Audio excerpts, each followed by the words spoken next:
নির্যাতনের আঘাত আর মিথ্যা মামলার অপবাদ নিয়ে ১৭ বছর আগে দেশ ছেড়েছিলেন যিনি, তিনিই এখন রাজনীতিতে এক আলোচিত ব্যক্তিত্ব, যার নেতৃত্বের অপেক্ষায় বাংলাদেশ জাতীয়তাবাদী দল বিএনপি। বিএনপির ভারপ্রাপ্ত চেয়ারম্যান তারেক রহমানকে এই সময়ে আসতে পাড়ি দিতে হয়েছে দীর্ঘ পথ।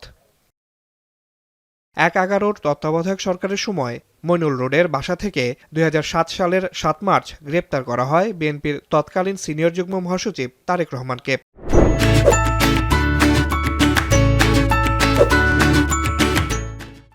এরপর অজ্ঞাত স্থানে আটকে রেখে চালানো হয় অমানসিক নির্যাতন। ওই বছর ২৮ নভেম্বর আদালতের কাঠগড়ায় দাঁড়িয়ে নিপীড়নের বর্ণনা তুলে ধরেছিলেন তিনি।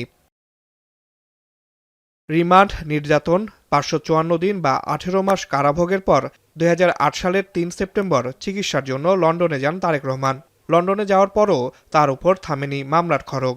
সেনা সমর্থিত তত্ত্বাবধায়ক সরকারের আমলে ১৩টি এবং আওয়ামী লীগ সরকারের আমলে তার বিরুদ্ধে ৭২টি মামলা করা হয়। এর মধ্যে অন্তত ৫টি মামলায় যাবজ্জীবন কারাদণ্ড সহ বিভিন্ন মেয়াদে সাজা দেওয়া হয় তাকে। এমনকি গণমাধ্যমেও তার বক্তব্য প্রচারে নিষেধাজ্ঞাও দেওয়া হয় আদালতের মাধ্যমে। এত কিছুর মধ্যেও সংগ্রাম চালিয়ে যান তারেক রহমান। ২০১৮ সালের ৮ ফেব্রুয়ারি বিএনপি চেয়ারপারসন বেগম খালেদা জিয়াকে সাজানো মামলায় কারাগারে বন্দী করার পর হাল ধরেন বিএনপির। সুদূর লন্ডনে থেকেই পরিচালনা করেন সংগঠন। ওয়ার্ড থেকে শুরু করে কেন্দ্র পর্যন্ত সর্বস্তরের নেতাকর্মীদের সঙ্গে ভার্চুয়ালি রক্ষা করে গেছেন যোগাযোগ। এরই মধ্যে তার নেতৃত্বে ঐক্যবদ্ধ ও উজ্জীবিত হয়েছে বিএনপি। ঐক্যবদ্ধ থাকতে পারলেই আমরা আমাদের এই যে পরিকল্পনা বললাম সফল করতে পারবো। তার নেতৃত্বেই ফ্যাসিবাদের বিরুদ্ধে দীর্ঘ লড়াই সংগ্রামে নামে বিএনপি।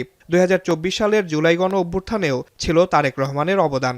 দলটির নেতাকর্মীরা তার দিক নির্দেশনাতেই ছাত্র জনতার আন্দোলনে ঝাঁপিয়ে পড়ে সর্বশক্তি নিয়ে। জুলাই গণ অভ্যুত্থানে আওয়ামী সরকারের পতনের পর নির্বাহী আদেশে মামলা প্রত্যাহারে বিএনপির ভারপ্রাপ্ত চেয়ারম্যান তারেক রহমানকে প্রস্তাব দেয় অন্তর্বর্তী সরকার। কিন্তু লাখ লাখ নেতাকর্মীর বিরুদ্ধে মামলা প্রত্যাহার না হওয়ায় নিজেকে মামলামুক্ত করতে আইনি পথেই বেছে নেন তিনি।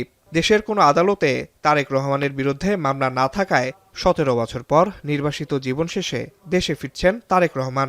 গঠনমূলক কাজগুলোর মাধ্যমে, উন্নয়নমূলক কাজের মাধ্যমে এই সকল কথা মানুষের কাছে পৌঁছে দিয়ে। আসিফ ইকবাল খান, এখন, ঢাকা।